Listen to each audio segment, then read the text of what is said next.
कश्मीर और हिंदुस्तान को खटखटाना शुरू कर दिया था। और धीरे धीरे वो दिन भी आए जब हर 3 महीने में लाशें गिनते गिनते, हर महीना, हर सप्ताह में 2 बार प्रतिदिन हिंदुस्तान लाशें गिना करता था। इतना क्रूर और भयानक आतंकवाद चारों तरफ पसरा। सुबह टीवी ऑन करते थे, रेडियो ऑन करते थे, अखबार उठाते थे, लाशें गिनते थे हिंदुस्तानियों की। किस धर्म का है, किस जाति का है, किस भाषा भूगोल का है, मालूम नहीं। हिंदुस्तान भर से आने वाला फौजी भी मरता था, नागरिक भी मरता था। गोली और गोला और बम ये फटते थे। मैं सन 1983 से 2000 तक जम्मू कश्मीर में रहा। 3 बार आतंकवादियों ने मेरा भी अपहरण करने की कोशिश की। एक समय तो ऐसा था कि लगता था कि छुट्टी, वो नालायक फेल हो गए, इसलिए हम आपके सामने खड़े हैं। कुछ दुर्घटना उस समय में पहाड़ी मार्ग से आते हुए ऐसी घटी कि जब हम निकल गए 5-7 मिनट पहले, पीछे आने वाला मिलिट्री का ट्रक उड़ गया। टारगेट हम थे, निशाने पर कोई और आया। मैंने बहुत से नजदीक से आतंकवादियों को झेला और खेला। उस समय में एक प्रश्न खड़ा था। हिंदुस्तान अमरनाथ यात्रा के लिए आता था। 4 लाख यात्री जो आता था, वो घटते घटते 30,000 रह गया। कश्मीर घाटी में लोग पर्यटक के रूप में आते थे। साल भर में 7 लाख पर्यटक आता था भारत से, और घटते घटते केवल 50-55 हजार रह गए। उस समय लद्दाख में पर्यटक ना बराबर आते थे, केवल 27,000, उसमें विदेशी पर्यटक 18,000 होते थे, 9,000 भारतीय पर्यटक होते थे, वो आते थे। आतंकवाद पर ने उन पर भी लगाम लगाई, 7-8 हजार रह गए। तो क्या भारत के लोग इस जम्मू कश्मीर और लद्दाख में आना बंद कर देंगे? और एक दिन पता लगेगा 47 में तो विभाजन हुआ ही था, फिर एक और विभाजन हो गया। इसलिए संघ परिवार ने जो योजनाएं की, revivalism of nationalism, revivalism of Indianisation, हिंदुस्तानियत, भारतीयता, नेशनलिज्म। गोली खाएंगे पर अमरनाथ यात्रा रुकेगी नहीं।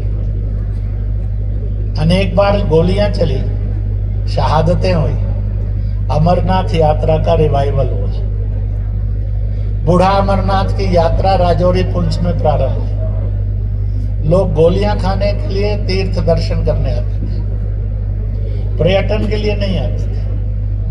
पर पर्यटन के मूड में आते थे ताकि आतंकवादियों को लग जाए ये 130-135 करोड़ का आज का हिंदुस्तान गोली खा सकता है, पर अपनी जमीन अब नहीं देगा। इट इज नॉट 47, इससे फिर विभाजन होगा। We love every inch of our land because it is motherland. ये मैसेज जाना चाहिए। इसी प्रकार से अमरनाथ यात्रा और पर्यटन का हुआ। उसी समय में सन 92, 93, 94 में जब आतंकवाद ने लद्दाख की ओर भी मुख किया, तो आया कि अब लद्दाख को देश से जोड़ने के लिए कोई ना कोई प्रकल्प लाना चाहिए। मैं यहाँ पर इतिहास को रोकता हूँ, एकदम छलांग लगाकर वर्तमान की तरफ जाता हूँ। पहला प्रश्न था जो लद्दाख की भूमि ढूंढ रही थी, वो ये था कि मूल Ladakhi akin to Mongolian race लगता था, akin to Indian race, Aryan race नहीं लगता था। इसलिए लोग जब जाते आते थे तो उनको लगता था ये कोई चीनी टाइप तो नहीं है, विदेशी तो नहीं है। इसका दर्द यहाँ बहुत था। दूसरा, एक और दर्द था यहाँ, यह कभी सनातन शैव मत की धरती थी। जब भारत में बौद्ध मत आया तो यहाँ बौद्ध मत फैला। उसके बाद व्यापार से इस्लाम ने यहाँ पांव पसारने शुरू किए। तो लद्दाख की मूल भारतीय पहचान रहेगी या मूल भारतीय पहचान एक दिन आएगा कि लद्दाख अपनी पहचान के लिए तरसने तो नहीं लगेगा दुनिया में। तीसरा प्रश्न था जो बहुत अजीब था, जब बौद्ध मत आया तो लोग लामा बने, यहाँ पर महिला सरप्लस बढ़ा। पहला प्रकृति से था, 100 लोग जन्म लेते थे तो उसके अंदर 51 महिलाएं होती थी, 49 पुरुष होते थे। 100 में by nature 2 surplus of women था। दूसरा, यहाँ पर जमीन एग्रीकल्चर की बहुत कम थी, उसके कारण एग्रीकल्चर लैंड बटे नहीं। तो यहाँ पर बहुपत्नी परिवार परंपरा थी। एक भाई का विवाह तो सब भाइयों का विवाह हो गया, इसलिए सरप्लस ऑफ वोमेन बढ़ गया, पर जमीन का विभाजन तो घटा पर वोमेन बढ़ा।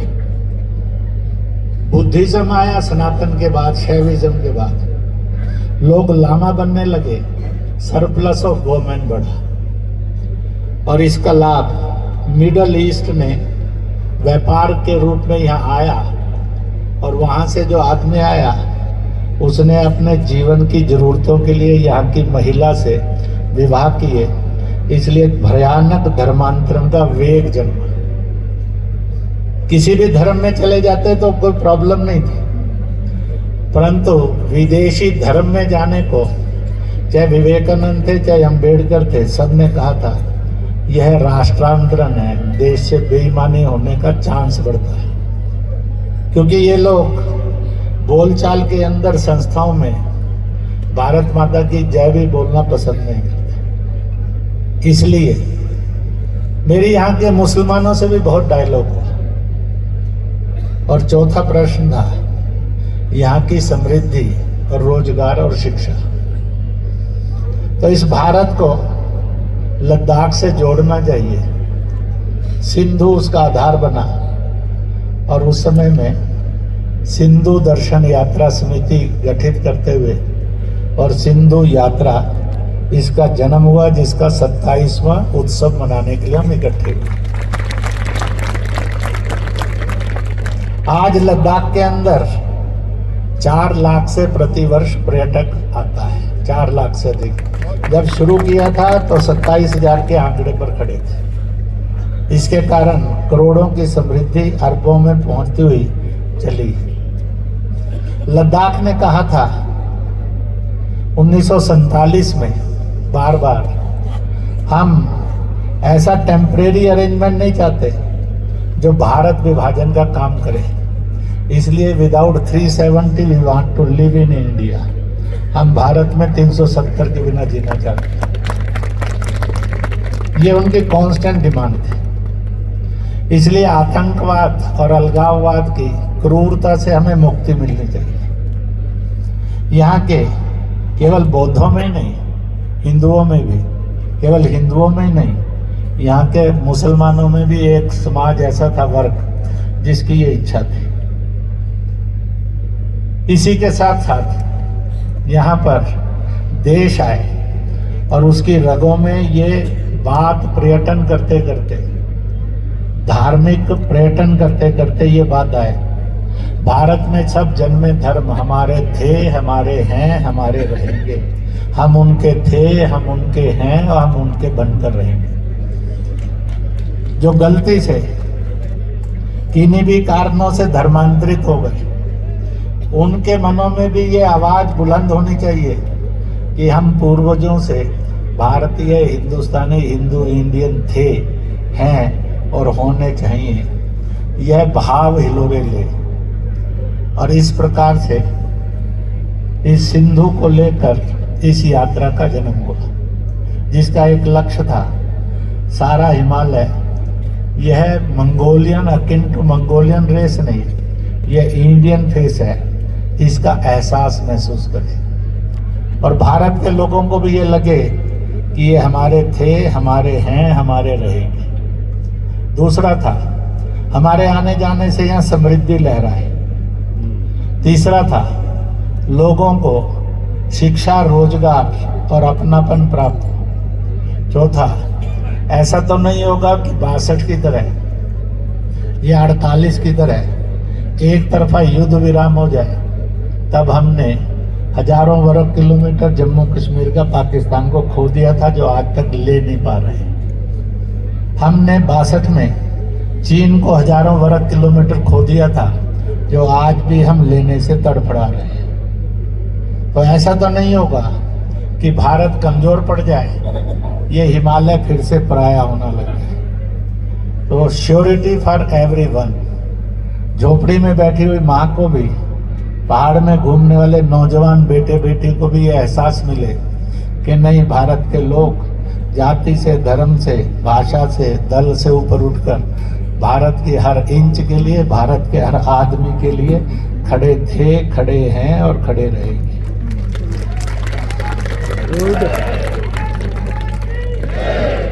इस उद्देश्य से यह यात्रा को 3 रूप दिए गए।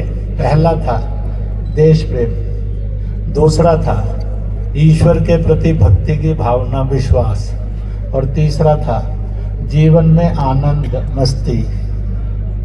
इसलिए इसने अपना तीसरी के लिए एक वाक्य भी बनाया। अभी यहाँ पर फोटोग्राफर खूब फोटोएं खींच रहे हैं। आप 5 सेकंड मुस्कुराते हैं तो फोटो खूबसूरत हो जाती है। इस यात्रा ने यह भी नारा दिया कि अगर आप सब 5 सेकंड मुस्कुराने से इतने खूबसूरत फोटो प्राप्त कर सकते हैं तो जिंदगी भर मुस्कुराओ और मुस्कुराहट दो, तो भारत और आपकी जिंदगी बड़ी हसीन हो सकती है। इसलिए be happy, make others to be happy, be always be smiling and laughing, makes other to be smile and laugh. इस रूप में इस यात्रा के 27 वर्ष पूरे हुए और 27वीं यात्रा पूरी होकर ये बढ़ी। हम इन बातों में सफल हुए हैं। 370 गई, आतंकवाद पर लगाम लगी।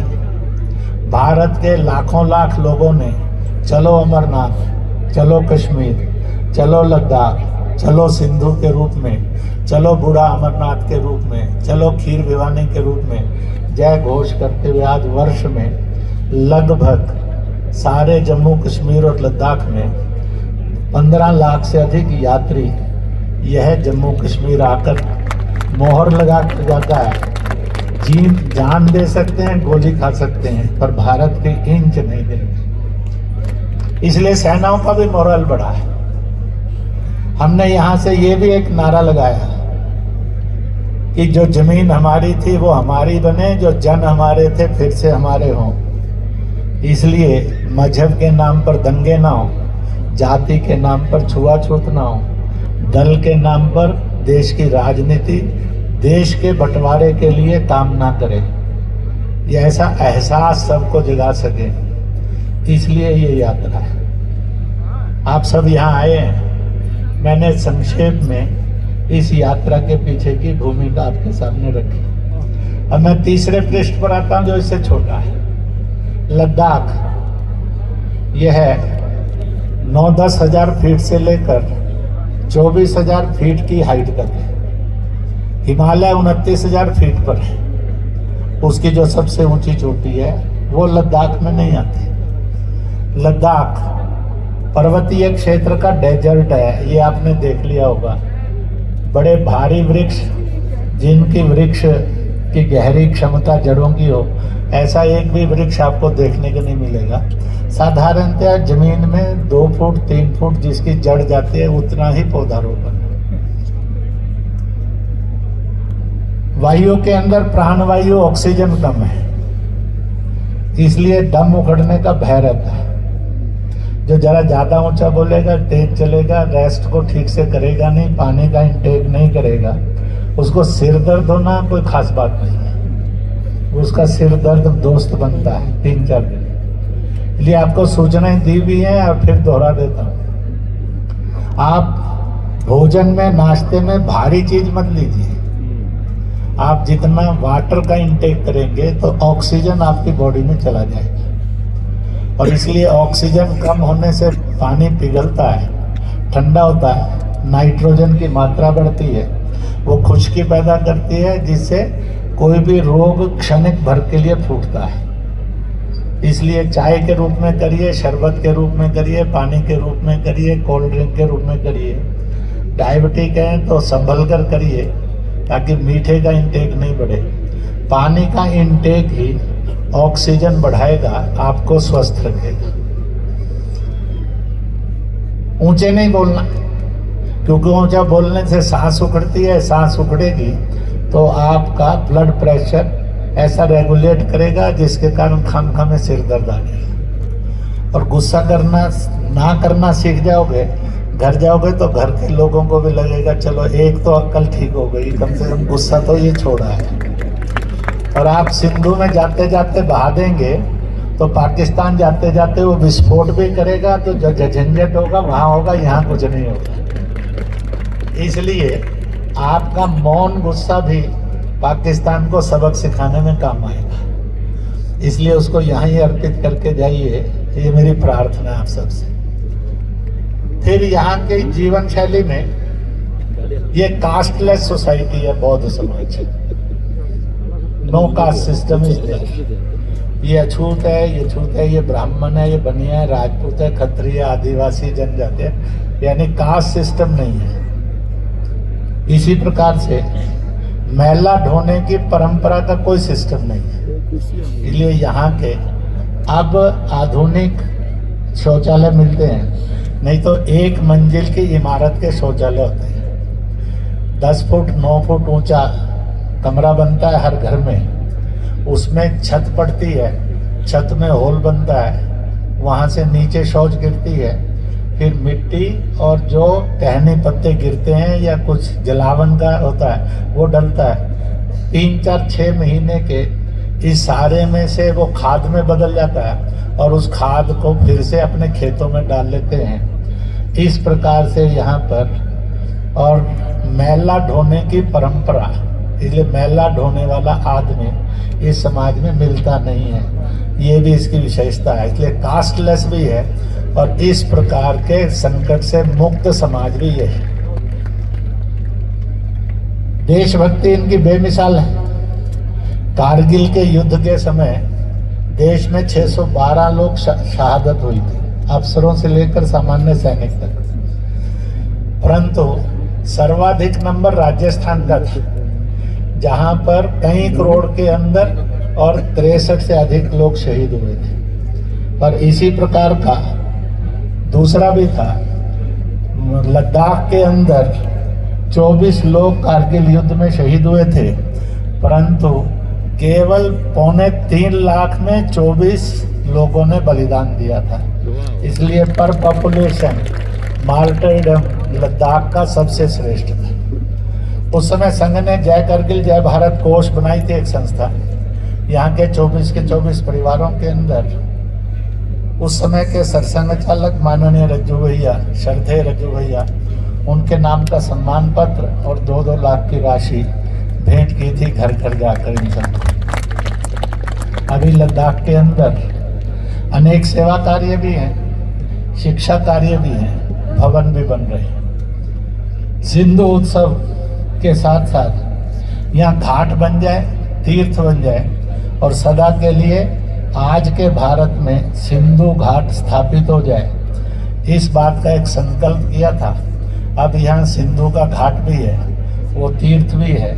उसके यहाँ किनारे पर हर वर्ष 23 से 26 तक और बहुत बड़ा उत्सव होता है, जिसका प्रारंभिक पहला कार्यक्रम में हम सब सम्मिलित हुए हैं। ये भी होता है और एक निसंकोच चेतावनी जाती है भारतीय सैनिकों के लिए साहस की कि 140 करोड़ लोग आपके पीछे खड़े थे, खड़े हैं और खड़े रहेंगे। दूसरी ये चेतावनी भी जाती है चीन को और पाकिस्तान को कि अब वो युग चला गया जब हम किसी भी इंच से समझौता करेंगे। अब वो युग आ गया है जब खोया हुआ इंच भी वापस लेंगे। इसका एहसास इसमें से हो। भारत माता की, भारत माता की, भारत माता की, वंदे वंदे। तो इस प्रकार का भाव संदेश जाए और हमारे द्वारा पूरे देश में संदेश जाए कि ये यात्रा, ये तीर्थ यात्रा वो अद्भुत यात्रा है जो अब तक हमने जीवन में कभी सुनी नहीं, सोची नहीं, देखी नहीं। इस तरह का यात्रा का चिंतन कोई नहीं है जिसमें देश प्रेम भी है, ईश्वर भक्ति भी है, जीवन की मस्ती भी है और जीवन के उस उल्लास के अंदर कुछ सीखने का भाव भी है। इस प्रकार से यहाँ से अब मैं अपने भाषण की समाप्ति पर आता हूँ। थोड़ा करके आए हैं तो कुछ यहाँ की भाषा सीख कर जानी चाहिए। कुछ शब्द सीख कर जाने में कोई नहीं है। जैसे कहते हैं ना, जल्दी जल्दी चलो, मतलब तेज चलो, जल्दी जल्दी चलो। तो उसके लिए अलग अलग भाषाओं में शब्द हैं। लद्दाखी में कहते हैं डुल डुल, यानी जल्दी चल, जल्दी चल, यानी डुल डुल। तो ये यहाँ का है। लड़के और लड़की को पुकारना हो तो लड़के को कहेंगे ओए नोनू, यानी लड़का, और कहेंगे ओए नोनू, मतलब बिटिया को, लड़की को कहते हैं कि यहाँ। तो ऐसे कुछ शब्द हम जिसको नमस्ते करते हैं, सत श्री अकाल करते हैं, नमस्कार करते हैं, अंग्रेजी का रोग लगा तो गुड मॉर्निंग, गुड इवनिंग करते हैं। तो यहाँ उसके लिए जुले शब्द है, यानी एक दूसरे को नमस्कार करना, एक दूसरे का अभिवादन करना, तो जुले करते हैं। तो मुझे लगता है कि 4-6 शब्द सीख कर जाने चाहिए, 2-4 वाक्य भी सीख कर जाने चाहिए। यहाँ पर आप बुलाएंगे तो लोगों को बड़ा अच्छा लगेगा। आप सब आए हैं तो आप कुछ ना कुछ खरीदेंगे भी जरूर। मुझे नहीं लगता कोई ऐसा है जो कुछ नहीं खरीदेगा। आप दुकान से जाइए, जो जो खरीदना जरूर खरीदिए, पर एक जगह खरीदना मत भूलिए। ये हर साल मैं जरूर निवेदन करता हूँ। यहाँ कोई छड़ी लगाए हुए, कोई खोंचा लगाए हुए, कोई बाहर पटड़ी पर अपनी चादर बिछाकर सब्जी बेचता हुआ, कुछ बेचता हुआ मिलेगा। उससे खरीदना नहीं भूलना, क्योंकि हमारी यात्रा ने कहा है इसका यात्री देश का, उस गरीब का और मजदूर का सखा है जिसको 2 समय की रोटी मुश्किल से मिलती है, और उससे भाव ताव नहीं करना। उसने 2 रुपए फालतू भी मांग लिए तो खुशी से 3 रुपए दे देना। यहाँ के गांव में दूर बैठे हुए उस गरीब जिसकी झोंपड़ी की छत कब बनेगी पक्की, जिसको पता नहीं है, उसको ये संदेश चला जाए, सिंधु यात्रा इट लव्स अस, ये हम सबको प्यार करती है, ये हम सबका सम्मान करती है। इसलिए अपने आने जाने में से उस मजदूर को कुछ ना कुछ कमा देना, नहीं तो मेरे और आप लोग बड़े विचित्र हैं। फ्लाइट ने कहा कि फ्लाइट 8,000 की बजाय अब 15,000 में मिलेगी, तो हम उससे सवाल नहीं पूछेंगे ज़्यादा क्यों मांग रहा है, 15,000 दे देंगे। पर मजदूर ने कहा ये 10 रुपए की है, अरे तुझे शर्म नहीं आती है कि तू लूटता है, तो उससे भावताव करेंगे। जो होलसेल में लूटता है वहाँ सरेंडर करेंगे। जो बेचारा पेट संभालने के लिए 2 पैसे ज़्यादा ले ले, उससे भावताव करेंगे। आदमी ने ऐसा नहीं होना चाहिए, उसका खुला मन होना चाहिए, टू लव द पुअर। और अगर भावताव करने हैं तो बड़े से करिए, सब दुकानदार से करिए, वो आप करते ही। इसलिए इनसे खरीदना और इनसे काम लेना भूलना नहीं। उनको भी आपने 500 रुपये 1000 रुपये कमाई दी है, ऐसा सिंधु यात्री का संदेश यहाँ के गांव-गांव तक गया है और जाना चाहिए। इसलिए प्यार मिला है। यहाँ बौद्ध मत है, शैव मत है, इस्लाम मत है। इस्लाम में सुन्नी नहीं, शियाओं का अधिकतर भरमार है। यह पूरा लद्दाख जो विश्व का सबसे बड़ा रूट माना जाता है व्यापार का, जिस पर भारत का कभी आधिपत्य रहा है, जो इंडोनेशिया से लेकर यूरोप तक जमीन जमीन से जाता है, जिसको सिल्क रूट कहते हैं। ये पूरा लद्दाख उस सिल्क रूट पर प्रतिष्ठित है। तो मुझे पूरा विश्वास है आप सब कार्यकर्ता ये भाव लेकर जाएंगे।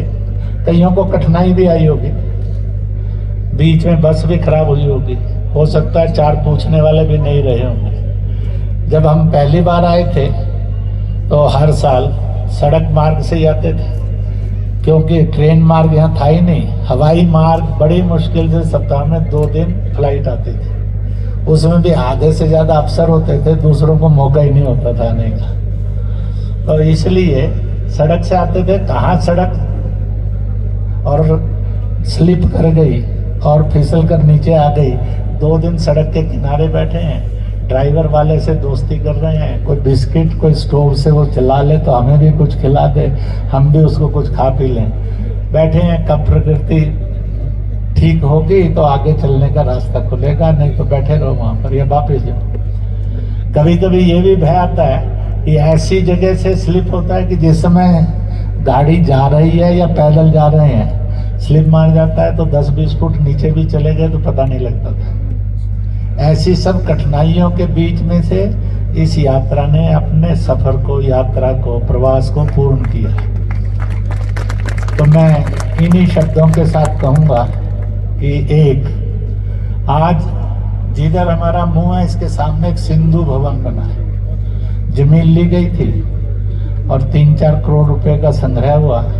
आज 32-34 कमरों के साथ एक सिंधु यात्रियों के लिए भवन बना है।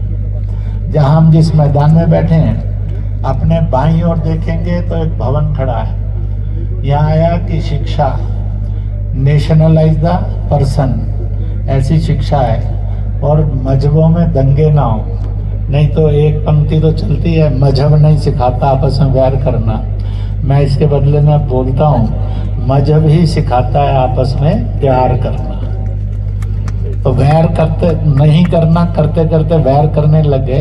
अब मजहब ही सिखाता है आपस में प्यार करना। ये भारत की नियति हम बनाएंगे और बनेगी, ताकि दंगा मुक्त हिंदुस्तान बने।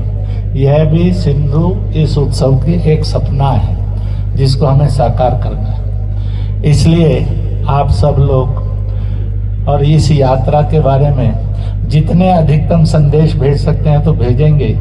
और हर साल वर्ज गर्ज कर आए।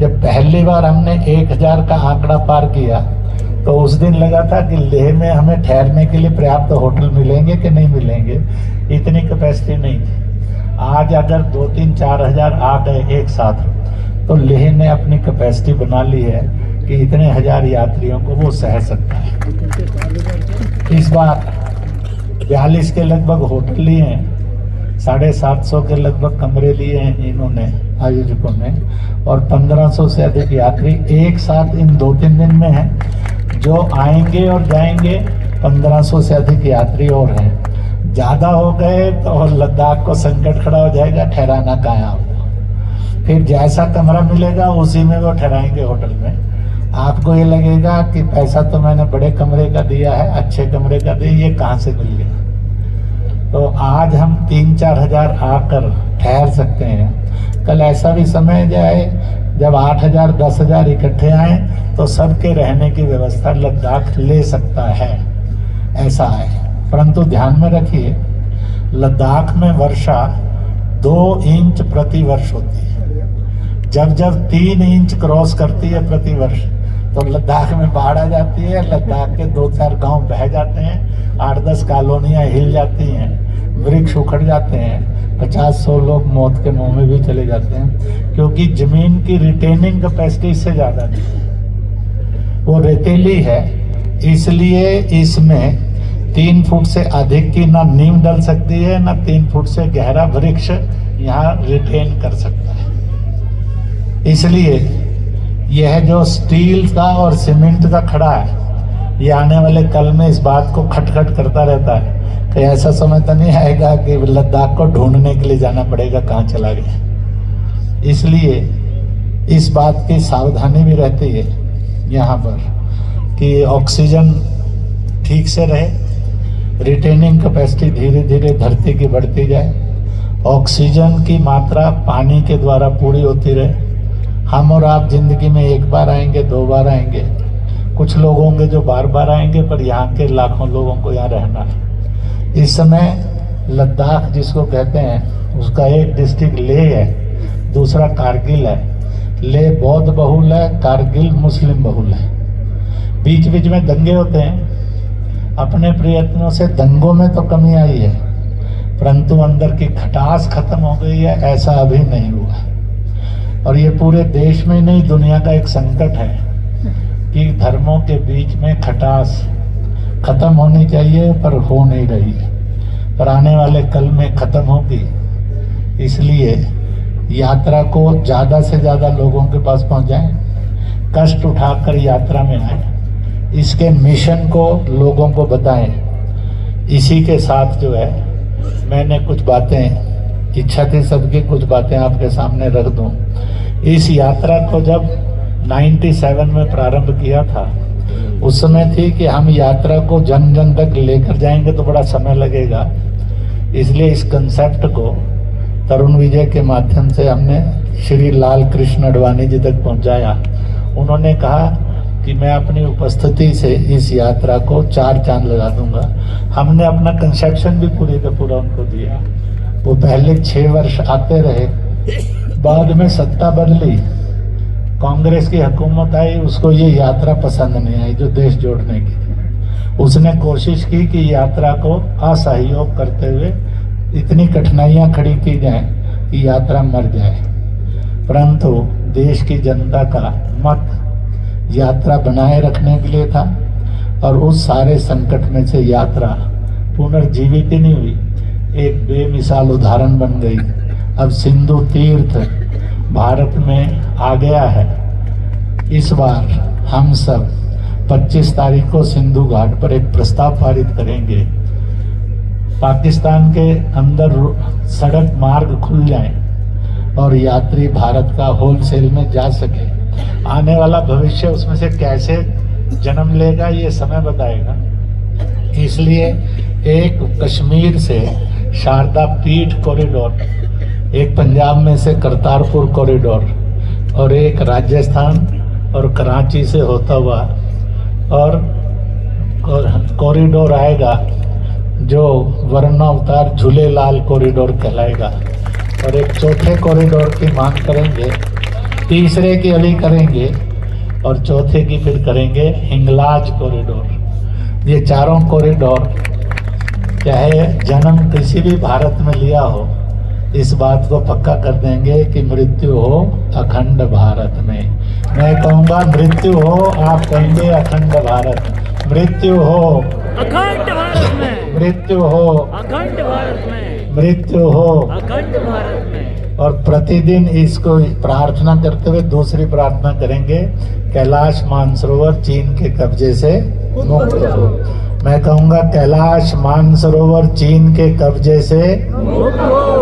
तो 2 बार बोलना, कैलाश मानसरोवर चीन के कब्जे से मुक्त हो, मुक्त हो, कैलाश मानसरोवर चीन के कब्जे से मुक्त हो, मुक्त हो। दोस्तों ध्यान में रखो, बीमार देश का और बीमार आदमी का इलाज 3 तरह से होता है। एक, डॉक्टर उसका उपचार करते हैं, सरकारें उपचार करती हैं। दूसरा, घर के लोग उसकी सेवा करते हैं। तीसरा, बाकी सब लोग उसके लिए प्रार्थनाएं करते हैं। इसलिए कहा गया है कि दवा और सेवा से प्रार्थनाओं में ताकत बहुत अधिक होती है, क्योंकि प्रार्थना सर्वाधिक समाज करता है। तो हम सब कैलाश मानसरोवर चीन के कब्जे से मुक्त हो, फिर से भारत अखंड हो, इसकी प्रार्थना का आंदोलन चलाएंगे।